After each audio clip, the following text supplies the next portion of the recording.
When I saw that this movie was the most popular one on Apple TV, I thought, Mark Wahlberg is funny in a good movie? It's not that though, you'll understand, let's watch. The movie starts off and Dan's father died in prison. Does he care? Nope. So what I thought was a mission, scaling a building. Jessica finds this key card under the bar table and she goes to this room where there's a box on top of the bed. There's a necklace. It was an impromptu date, I guess. Then they're disturbed by Kyle because the little kid projectiled on the couch. An unclear time later, they're driving to Jessica's family for Thanksgiving. Kyle is sent to get some ice and he nearly kills Grandma. They're all chomping down and the little kid shoots a Nerf into Grandma's cup. Nina calls, she's in the UK. Grandpa says something insensitive about Dan's father. Well, he doesn't know that it's his father. And Dan felt that. Jessica tries to console him about it, basically saying it's okay to feel whatever he's feeling. But do they convey what he's feeling? No. Jessica talks to Nina, alone. And we learn that Jessica is hiding a bit of a secret. She got an offer to be the head of women's track at Ohio State, but hasn't told Dan yet. You told your daughter, but don't feel confident enough to tell your husband? You know, these movies would be a lot simpler if people just said stuff. Jessica asks Nina when is she coming over for Christmas, and she gives them that maybe next time on Dragon Ball Z. Dan is not having it. He wants his entire family together. Jessica leaves, but has a problem when Kyle also wants to. Like, so what, he hacked the school? We've all done that. Dan gets a gig in, surprise surprise, the UK. He's planning to go to the UK with his family, and this idiot looks away while coming into an intersection. Bro, I was vouching for you. They pack and they are gone. They decide to do a surprise visit on Nina. Invasion of privacy. Nice. And there's a dude in Nina's shower. He's Nina's boyfriend, named Omar. He's the director's S-pull device. You see what I mean. They go out. Group A is talking about Omar, and he's out here dropping bars like, Life is my game, and everywhere is somewhere. bro, nobody asked. And we learn that Omar is a parkour dude. By this.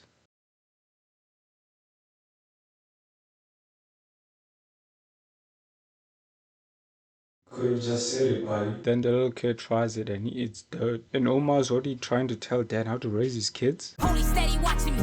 Every day they clocking me. And we learn that Omar doesn't talk to his dad because he was too hands-on. Then Dan basically tells Omar to love his dad and they reschedule their get-together. Next day, Dan goes to the bank for his gig and he's already hacking.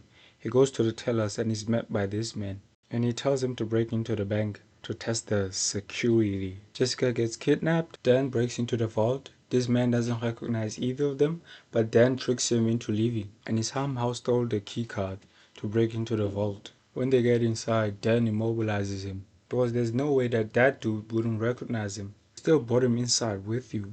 Couldn't you have done that outside? We learn that he is Dan's half-brother, Finn. And he retrieves this key stick and he threatens Dan to pretend to have him at gunpoint. He releases Jessica with a gun taped to her hand. They hit the dash and somehow outrun the police. Dan stole the key stick thing. Dan calls Kyle, but he's being an idiot again. Nina is given the phone and is immediately locked in. They lose their phones, and I want to remind you that they are outrunning the police and Finn like this. They get on the bus, but Finn gets in with a gun, calling Dan's kids chopped, and they're like, I know he's not talking to me. He gives Dan a countdown, but he grabs him and throws the gun outside. They fight on the balcony, and their dialogue is so bold that I won't even bother telling you. Finn pulls out a knife, Dan kicks him, and Jessica comes with the assist. Dan sprays him? Huh? Her logic is outrunning her. Finn holds Jessica hostage, then Dan drops the key. The next scene, Kyle is cooking Dan about his family. And I want to understand, how does he have any control of this? And Jessica and Nina join in. Then these Asian dudes come up and they give him that manyan. We explain about Finn. Basically that dad slept with a maid and didn't claim him. Now the fatherless child, influenced by the crowd. And that's basically his backstory. They have their disagreements about leaving London and Omar tags along. Bro, go home! Finn is in Paris. And they somehow acquired this boat. Kyle is still mad about the whole situation and Nina tells him to basically allow it, fam. And I still don't understand why everyone is mad at him. In the first movie, sure, but now? He had no idea, so how is any of this his fault? Finn meets the butler and he says the secret password, and it's not the gun this time. He inserts the key and he's loaded. The family has reached Paris, Dan's city. He wants to talk to Finn. Next scene, they're in this van. So carefree, by the way. Talking about climbing the Eiffel Tower. Bro, what is this movie? They stop by one of Dan's ex-girlfriends. She's Russian and she's a cat lady. They have dinner and Dan wants her to send a message to Finn. The meeting is set at a museum. Next day, I think, they meet and Finn adds to his backstory about how envious he was. And that's his whole driving point, his envy. He rage baits Dan and gets smacked. Then Dan rage baits him back, calling him a little boy. And we get this standoff and my man is pissed. He's a fake demon for real. He puts a bounty on Dan's head and he sends his goons out. Dan is picking out guns before telling his wife what happened. What's up with these people and not saying stuff? Then he decides to take out his family on a boating trip. Bro, I can't take this movie seriously. They go back home and Dan has a drink with Velana. And he starts talking about how he loves his family. She cracks and tells him that she laced him like Cardi B and shared the location. Her justification is that cats are expensive and that she didn't know that he loved his family. How does... Man, I give up trying to make sense of this thing. They get in this dingy car and there's an assassin outside. Kyle tries to drive out but he goes in reverse. It's a stick shift. Jessica handles the gears and they drive out and they are immediately followed. They go through this food court and Dan is just saying stuff in an attempt to be funny. Bro, give it up. They shoot their shotgun but they're all fine. But the crazy part is that from that tiny display, Kyle can now drive stick.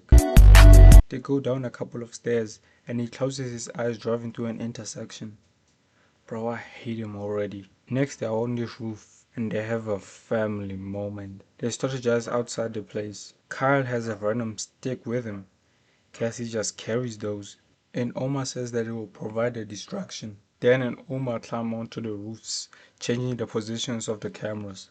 They pull out this super sensitive and directional mic. They take out the sniper dude and move the last camera. There's a group of rioters and Nina immediately assumes that they're Omar's distraction. So Omar, in a matter of a few hours maybe, arranged a protest and not only that, Nina starts leading them. Yeah, alright, I give up, bro. Nina gets cornered by the police and Omar cracks a windshield to draw their attention. Dan breaks in and starts having nostalgia.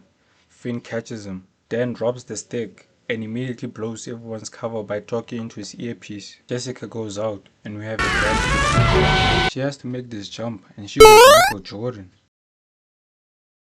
Man, I think I could also make that. Cap. Finn sends one dude to check on the family outside and this woman to go upstairs. Jessica enters the mansion and Dan is led down to the dungeon. The butler saves him by opening the trapdoor and Finn has a gun and yet decides to headbutt him. Make that make sense. Jessica plugs the stick and Kyle starts hacking. The female assassin comes into the room and Jessica hides in the wardrobe. She gets a dart to her face. They pop out and the assassin is kicking straight air, then a diagonal slash and a horizontal. Then Jessica blocks with this chair and kicks her away. A spin kick to nothing and a slide to nothing. She got 0 stats, Tony Snail numbers. Jessica hits a back kick. Then the assassin grabs her and throws her across a table, grabs her katana and gets a slash on her and misses 2 more strikes. She's got her cornered but decides to thrust. Jessica grabs her and lets one rock. Then runs but gets kicked, then plays with the lights, drops a shelf on one guy, hides, punches this guy and sends him through more shelves. Jessica starts throwing books but the assassin starts cutting through them. She does this acrobatic move hitting nothing. Jessica blocks with the book. This is what they mean when they talk about the value of books. Throws an elbow, twirls around, knees her, flips her and throws this at her head. Eesh. There's an assassin going after the kids and the car won't start. Kyle finishes their virus upload and they hit the jump. Jessica arrives, but the kids aren't there, and she just guesses. They're at a theme park and climb onto this ride. Finn goes back to the room and the virus starts transferring the money. And there's a middle finger. Haha, I'm gonna kill myself. Dan plays peekaboo and catches Finn lacking and disarms him. Finn runs for the gun, but he gets a spear by Roman Reigns. They start running around. Jessica gets to the theme park. Dan and Finn start fighting in the cathedral. Finn pipes him, then misses, and again, then kicks him, misses, then gets caught. Then Dan jumps for no reason, weaves, gets caught, then punches him. Dodges a kick, the pipe, then gets caught, sending him falling. Finn goes down, but Dan is gone. The little kid yells, alerting Jessica and the assassin. The assassin gets there first. Jessica also gets there, Bro gets kicked in the jugular and thrown down the stairs. And the police catch them. Dan thinks he's Spider-Man. He just drops down. Bro makes unnecessary moves just like him. He weaves twice, catches him, disarms him, and punches. Hand kick, weave, into the bell. Let's go! Then Dan gets caught once and he's falling. You disappoint me. They push each other. Dan starts tying him up, holds him over the edge and throws him off. But he's okay. Dan walks outside. His family is there. He gets arrested. They're in the back of the van. Kyle tells Lena that he transferred the money to her cause. I'm not even gonna argue anymore. Vin is incarcerated and Omar pops up with his dad. He's the Secretary General of Interpol. And apparently Dan's little intervention at the start of the movie is what helped. And Jessica chooses now to tell Dan about the job. He's obviously happy, and just like that, everything is saved. Hooray! 11 months later, Omar is a part of the family. Kyle and Nita arrive from college, and Dan even visits Finn in prison, gives him a gift, they play cards, fade to black. Thank God it's over. I feel like my brain malfunctioned halfway through. It had no redeeming qualities, like zero. I stopped even making fun of it because it was shameless. And I'm just happy it's over, and I hope they don't come up with another one. That was my breakdown. Thank you for watching. See you next time.